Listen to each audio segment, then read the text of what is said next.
And now, Roma Wines, R-O-M-A, made in California for enjoyment throughout the world. Roma Wines present Suspense.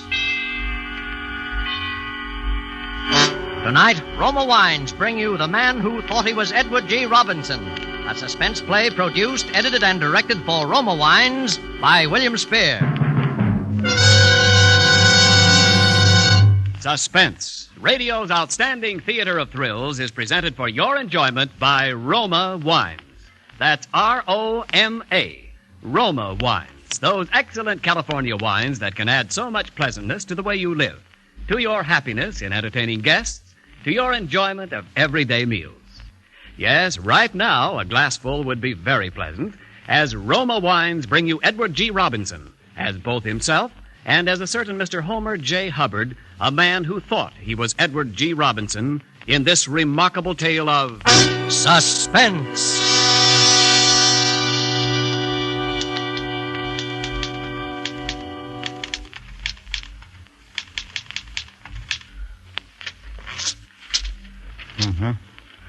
Yeah. And I'm making this statement in accordance with a promise to a very dear friend. It is a complete statement in every detail, even including those matters which are to me personally incriminating. Because my trust in my friend is such that I haven't the slightest concern on that score, or any other. What follows concerns primarily two persons. Myself, Homer J. Hubbard, and my wife, Ada Sampsey Hubbard. Even when I was courting Ada, I was aware that hers was a strong and domineering personality, to say the least. And after we were married, well, at first I put up with Ada's constant nagging and petty persecutions as best I could. I put up with them for 5 long years. It wasn't until a memorable evening in 1930 that the first dim outlines of an escape and finally a plan began to take shape in my mind. Ada and I had gone to the movies to see a picture called Little Caesar, with an actor in it whom I had never heard of before.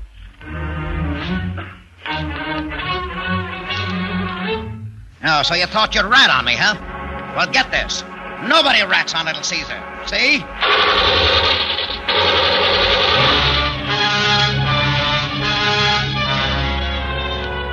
The moment I saw that face on the screen, the minute I heard that voice, the world of reality around me simply ceased to exist.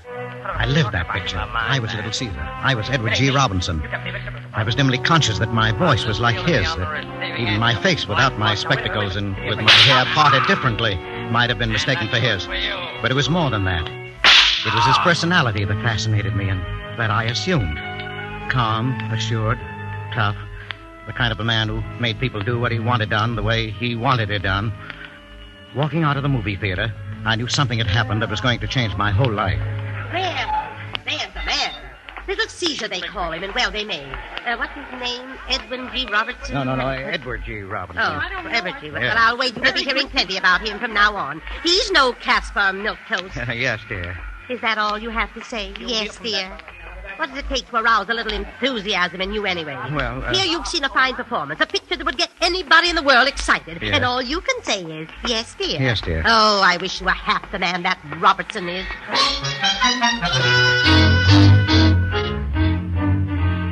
Yes, but from that moment, I no longer really cared what Ada wished or thought. I had begun my escape into a dream world of my own making, a world in which I was Edward G. Robinson. As the weeks went by, I began to identify myself with him more and more. I imagined myself in countless dangerous situations, and when no one was looking, I imitated him and affected his mannerisms. I would start daydreaming at my desk, wondering what the other people in the office would think if I suddenly exposed this hidden side of my personality. Good heavens. What's happened, gone mad? Well, something's wrong. Is he joking? Okay, everybody. Now stay where you are. Hold your hands over your head. I don't want any monkey business, see? Now stand back there, Ryan. Any funny stuff from you, and I'll let you have it. Hubbard, this is preposterous. What do you mean by such behavior? Is this your idea of a joke? You'll see whether it's a joke or not if you make one false move. That's a gun. This isn't a water pistol I'm holding here, you know. Hubbard, you're fired. Leave this office immediately. Oh, don't make me laugh. I'm getting out all right, but I'm not fired, see? I'm leaving well-heeled, and that's where you come in, Mr. Ryan. Oh, look out, please. Please, Hubbard. No, be reasonable. Now, shut up and do what I tell you. Keep your hands up in the air and walk over to that safe. Open it up. Get all the money out of it. Put it right here on the desk in front of me. Now get going. All right. I don't want to have any trouble with you, Ryan. I'm going to count 3, and if you're not moving when I finish, you'll never move again, see? 1, too? Hubbard! Hubbard! What are you daydreaming about? You better get busy or I shall be forced to report you to Mr. Pemberton again. Oh.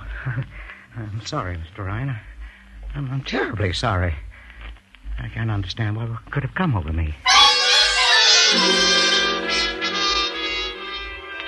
Well, that's the way it went. At the office, walking down the street, riding home on the bus. My life outwardly calm and well-ordered, possibly even dull, was actually 24 hours of harrowing adventure with myself as the central figure. I saw every Edward G. Robinson picture that came out. It was the day after seeing Brother Orchid for the third time that Ada finally caught me. I was shaving that morning and talking to myself. Okay, you rat. You asked for it. If you don't come out, we're coming in and get you, see? Now we're coming in shooting. What's that? Oh, yeah? And only a dirty yellow rat would say that. Okay, boys, let him have it. Well, of all the fool performances I ever heard of, this beats all. What in the world are you jabbering about in here? Well, it's really nothing, dear. I was just sort of trying to imitate Edward G. Robinson. You were what? Yes, I was. Edward G. Robinson? That's right. Oh, that's rich. Oh, no, I can't believe it. Well, I was. You trying to imitate Edward G. Robinson? Yeah. Oh, I can't stand don't. it. But don't stop. Oh, no. Don't let me interrupt the performance, Mr. Movie Star. Oh, don't laugh. Come on. Do your act for me. Well, dear, I don't see anything so funny about it. Maybe you don't, but you're the only person in the world who wouldn't. Well, I'll leave you to your rehearsing. But why don't you imitate Donald Meek or Shirley Temple? I think you'd find it easier. It was right then that I decided to kill her.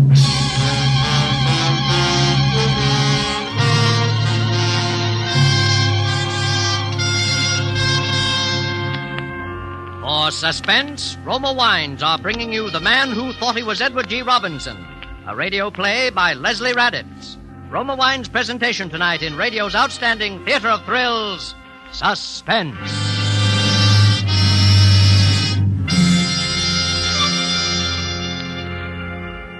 Between the acts of Suspense, this is Ken Niles with a friendly suggestion. When friends make you feel perfectly at home, no matter how unexpected your visit, that's hospitality. Such is the hospitality of millions of Americans who always keep Roma wines on hand. For there's a Roma California wine to please any guest, on every occasion. For friendly entertaining, serve Roma Sherry or Muscatel. For gracious dining, enjoy Roma Burgundy or Sauterne. Whichever Roma wine you choose, you're sure of finer taste every time. For to bring you better-tasting wines, Roma Master Vintners, with America's finest wine-making resources, guide California's choicest grapes to tempting taste perfection. Then, along with Roma wines of years before, this rich taste treasure awaits selection from the world's greatest wine reserves for your pleasure. That's why Roma wines are always better tasting. Proof? More Americans enjoy Roma than any other wine.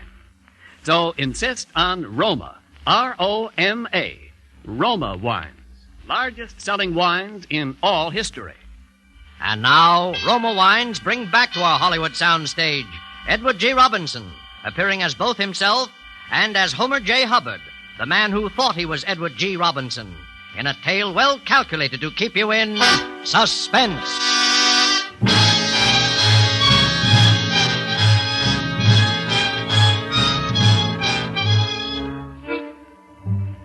I might have decided to have mercy on her if she'd only let me alone. But Ada could never leave anyone alone. She ridiculed me at home and in front of our friends. Sometimes she would let a few weeks go by without saying anything, and I would think that perhaps she had forgotten. No, but Ada never forgot. She would wait until we were in a group of people, and then she would come out with it. Why, my dear, you mean I haven't told you about Homer's dream world? He thinks he's Edward G. Robinson. Tell us, Mr. Homer G. Robinson, when do you think you'll be getting your next contract from Hollywood? Oh, you folks have got Homer all wrong. He's a killer at heart. Just a cold-blooded killer. Oh, no!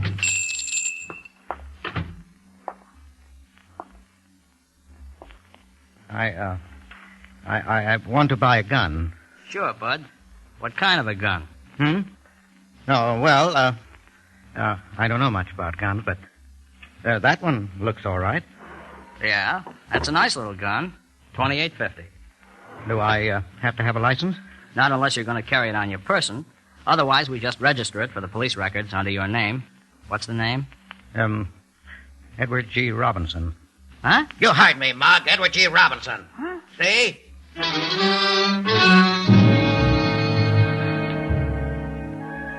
Oh, I had made my plans very carefully. My plan was that her murder would look like suicide. It would be a night when the moon was full so that I could see her head on the pillow and aim carefully. I would fire the shot, quickly wipe my fingerprints from the handle of the gun, then push it into her hand. Then, as the shocked and bereaved husband, I would call Dr. Wallace. The police wouldn't come until later, and when they did, I would be ready for them. I was so busy laying my plans that I hadn't been reading the papers and had to be told the big news. Homer. Oh, I beg your pardon. Mr. Robinson. Would you mind passing the spinach? That is, if you're not too preoccupied in planning your next murder. Yeah, you held up any banks lately, Homer? Here you are, dear. Oh, say, that reminds me. Yeah, what? All kidding to one side, as the fellow says. Did you know that he's going to be here in town next week? Who? What? Edward G. Robinson. He's Huh? going to address the hobbyist convention. Is that so? Yeah. My, I'd like to hear him. I would, too. I'd like to see what a real He-Man is like, not just a poor imitation.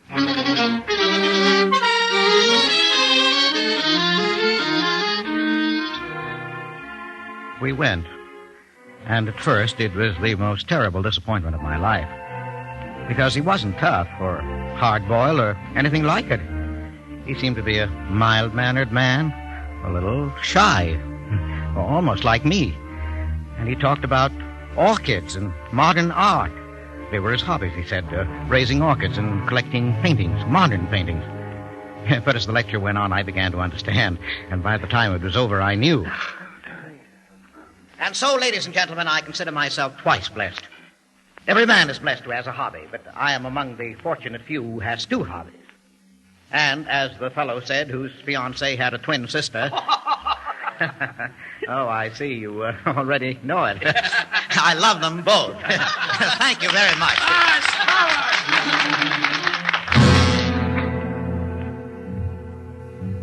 Later that evening, I made an excuse to get away from Ada and went down to the hotel where I knew Mr. Robinson was staying. I bribed the bellboy $1.75 to tell me which was his room. I went down the hall and knocked at the door of 708. Yeah? Western Union. Come on in. Just put it on the... Well, say, Western Union dresses their boys up pretty snappy in this town, don't they? Well, I must apologize for adopting the subterfuge, Mr. Robinson, but I have something of the utmost importance to discuss with you, and I was afraid you might not see me since we had never been formally introduced. Formally introduced. Well, that's all right. What is it, autograph? I'm afraid it's something a good deal more serious than that, Mr. Robinson. Yeah? Well, you caught me right in the middle of shaving, as you see, but if you don't mind my finishing the job while you talk... Oh, come right along inside. Tell me all about it. Thank you.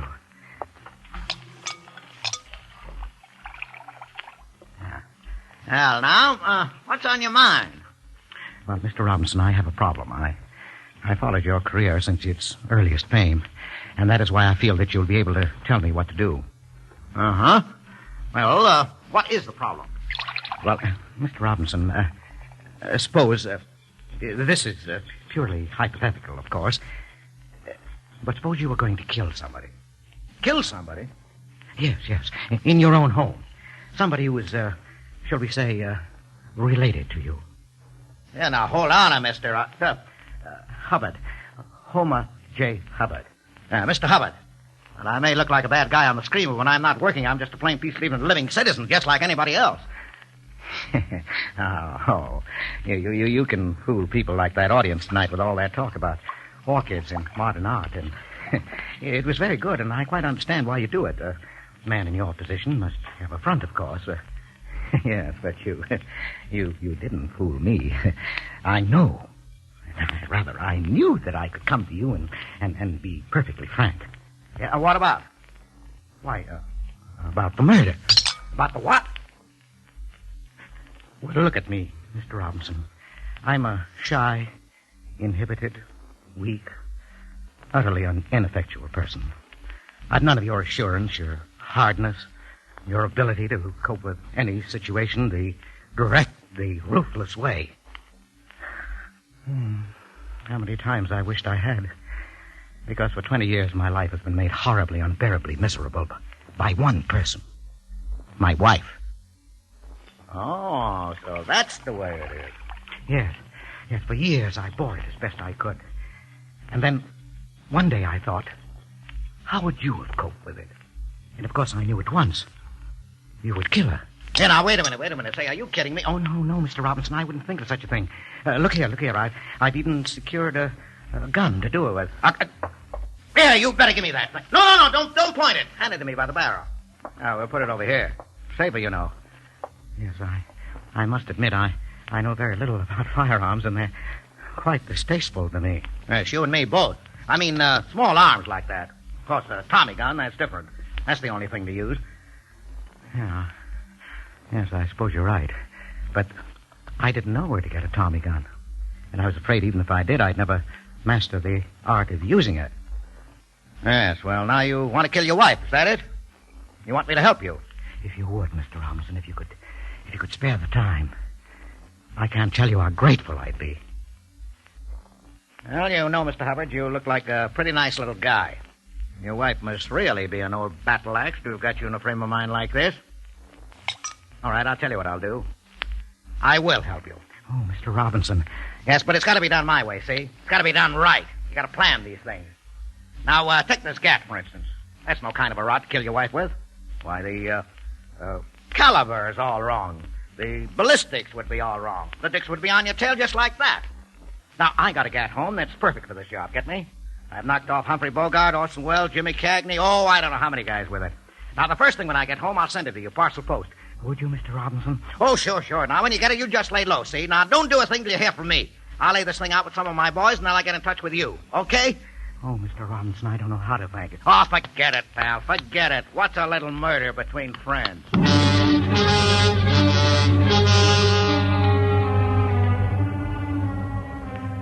I could scarcely maintain my composure in the 2 days that followed. The second day, sure enough, the gun arrived. It was a great, heavy thing, the kind that is referred to, I think, as an automatic. Yes, that's it. Remembering its history, I handled it with the utmost care and reverence. I hid it in the garage where I keep my pipe. But Ada won't let me smoke. It was the next afternoon, Saturday, that the phone rang. I rushed into the bedroom to answer it and closed the door after me so Ada wouldn't hear in case it was. Hello, Homer? Yes? Well, this is Eddie. Eddie? Yeah, Eddie Robinson. Oh, yes, Mr. Eddie. Did you get the package I sent you? Yes, I got it. Okay, now, but don't fool around with it, see, until the time comes. It's kind of tricky. Oh, no, I won't. Now, listen, if we're going to do this, the sooner the better. The deadline is tomorrow night, midnight. Now, here's the layout. You go to bed just the same as you always do, but have that gat handy and leave the front door open. Oh, say, I meant to ask you, is it safe to talk where you are? Oh, yes, the phone is in the bedroom and the door is closed. Oh, the bedroom, eh? Well, that's swell. Now, listen, a little before midnight now, you get up. She's asleep, of course. Now, you take a spot just outside the bedroom door where you can keep an eye on her, and on the front door, too, see? Yes? At midnight, I'll contact you. We'll do the job and make a quick getaway, and you can hole up in the hideout I got until the heat's off. Get it?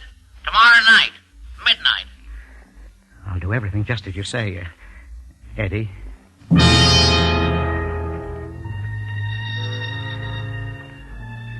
I followed his instructions to the letter. Well, it seemed hours before Ada went to sleep that night. It seemed days until my watch finally crept around towards midnight. But at last, the time had come. I crept out of bed, got the gun out of my coat pocket, and took my position on the landing outside the bedroom door as he had told me to. And then suddenly, the stillness was shattered by the ringing of the phone. Oh, I was in utter panic. This was one of those unforeseen things that can ruin even the best of plans. Even plans made by Edward G. Robinson. I rushed back into the bedroom, hoping against hope that I could catch it before Ada woke up. But she already had the light on. Homer, what in the world are you doing prowling around at this time of night with a gun in your hand? Why, I thought I heard a burglar. Burglar? Yes. When I've answered this phone, I want to talk to you, Homer Jeremiah Hubbard. Yes, dear. Hello. Yes? What? Oh, Homer, there is a burglar. Someone just saw him trying to get into the house. Are you sure? Of course I am. Somebody just phoned that they saw him. Well, don't stand there. You've got a gun. Go down there and stop him. Oh, but Ada... Go on. You want us to be killed in our beds? Go on, I say. Oh, Ada, why do you have to spoil everything? Go on, go on. Go. No, she pushed me out. There was nothing to do but go. I crept down the stairs in the darkness. I knew what Edward G. Robinson would have done. He would have gone down and captured the burglar without the slightest trouble and turned him over to the police after giving him the beating he deserved. But somehow I didn't feel much like Edward G. Robinson just then. It was at that moment that the terrible thought occurred to me that maybe it wasn't a burglar. Maybe this was Edward G. Robinson. I had no time to pursue the thought further. There he is. Let him have it.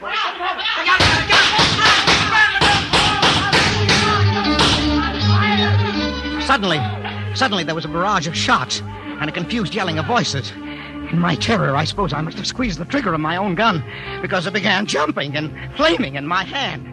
I tripped on something, and the next thing I knew, I was toppling headlong down the stairs. And that was the last I remember.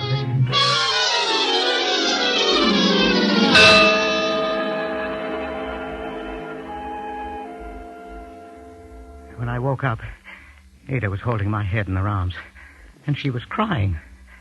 They made me stay in bed for a couple of days, but I really didn't mind. There were reporters to see me and take my picture for the paper, and all kinds of people. Even Mr. Ryan and Mr. Pemberton came to see me. And Ada? Well, Ada was simply a changed person. Nothing was too good for me. My slightest wish was literally her command. If the whole thing hadn't been an accident, if I planned it that way, it couldn't have turned out better. And then, as the final climax that afternoon, when the phone rang by my bed... Yes? Oh, yes. Mr. Eddie. You did, eh? Who is it? Quiet. Oh, it was nothing, really. Yeah, well, about that, things have changed. Quiet now. Will you be quiet when I'm talking to somebody else? Yes. Now, don't get me all excited. Excuse me. Mr. dear. Eddie. Yes, they have changed quite a lot. I don't think we'll have to go through with it. That's right. Oh, sure, she's right here. Just a minute. Eddie wants to talk to you. Eddie? Yeah, sure. Eddie Robinson. Quite a pal of mine. You mean Edward G. Robinson? Oh, yes, the Robinson. You know. We had quite a little chat that night. He was in town after I left you. We got pretty chummy. Here. She's going to talk to you, Eddie. Yes. Hello. Oh, yes. Yes, Mr. Robinson. Oh, I know he is. I certainly will, Mr. Robinson. Oh, I know I'm lucky. All right, Mr. Robinson. Goodbye. Oh, Homer, he knew all about it. He'd seen it in the papers. Yeah, so he said. And he said you were a hero, a real hero. Bigger than any movie hero that ever was. He did, huh? Oh, Homer. Well, if Eddie Robinson says I'm a hero, I guess maybe I am.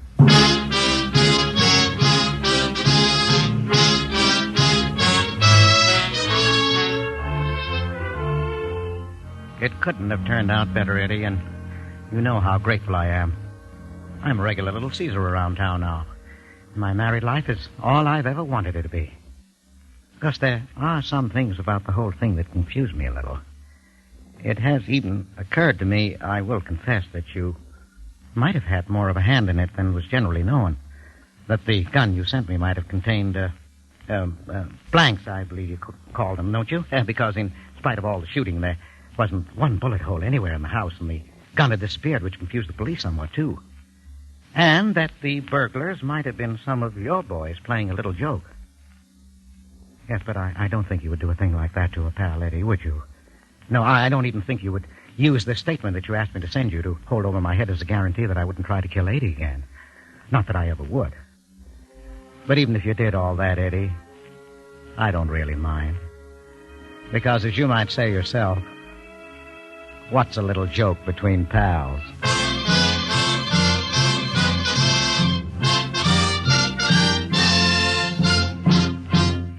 Suspense. Presented by Roma Wines, R-O-M-A, made in California for enjoyment throughout the world. And now, this is Ken Niles with a double helping of compliments for you, Mr. Robinson, for your excellent performances in both the roles you played tonight. And here's a note from the control room. Bill Spear, our producer-director, says you sounded remarkably authentic as Edward G. Robinson, and very sincere as the little man who wanted to be. Well, thank you very much, Mr. Niles, and a bow to you, Bill. And Eddie, since you're one of Hollywood's most celebrated hosts, we know you'll enjoy this gift basket of Roma, California wines. Well, a handsome gift, Ken, and many thanks.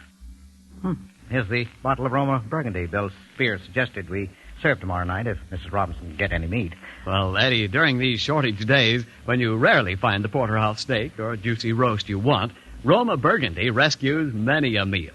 For robust Roma Burgundy, with its tempting taste harmonies for hearty meals, makes ordinary pot roast as flavorful as roast beef. Yes, the finer taste of Roma Burgundy brings out all the subtle, hidden flavors in food. Adds richly to mealtime pleasure. Sounds mighty good. Well, Roma Burgundy is mighty good because only Roma, America's greatest vintner, selects from the world's greatest reserves of fine wines. Only Roma possesses so vast a treasure. That's why every Roma wine is better tasting every time. No wonder more Americans enjoy Roma than any other wine. Well, you convinced me, Ken.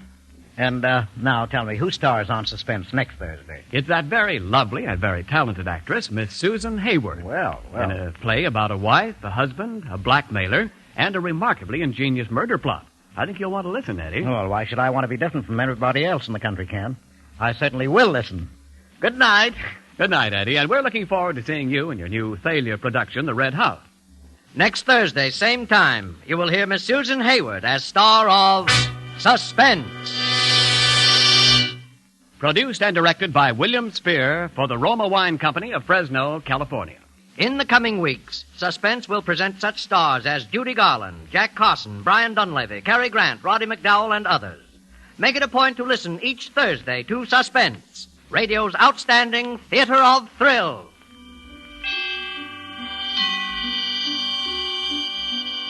This is CBS, the Columbia Broadcasting System.